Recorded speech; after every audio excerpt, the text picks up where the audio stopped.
Улсын 1-р төв эмнэлгийн 100 жилийн ог тохиолдуулан Монгол Улсын ерөнхийлөгч Ухнагийн хүрэлц өгөх зарлиг гарган бүр элэг шилжүүлэн суулгах аргыг нэвтрүүлж нутагшуулсан Нэмс суран Сэргэлэн нарт ардын эмч цол хүртээлээ.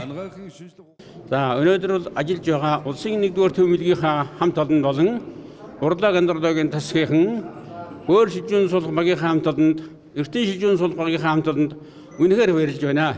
Энэ бол одоо үнэхээр одоо яг хөнгөтэй зэрэг би одоо 48 9 жилдээ одоо улсад ажиллаж байна.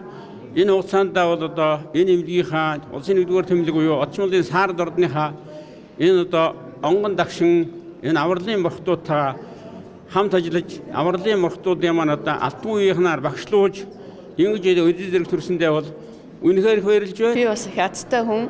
Би 2017 онд дэлхийн шилдэг 5 эмчийн нэгээр Азаас одоо шалгарсан 11 дахь эмч нь болж шалгарч байсан. За энэ бол бас их сайхан амжилт байсан.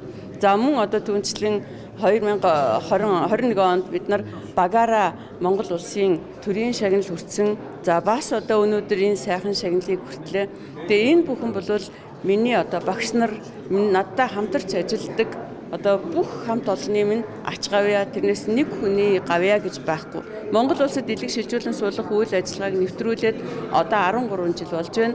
За тэгээд энэ хугацаанд бол бид нар 340 гаруй хүнд бол бас Алтан аймын авралаа.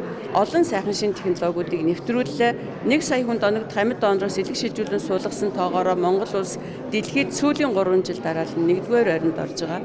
Энэ бол одоо бас манай баг хамт олонны амжилт юм аа.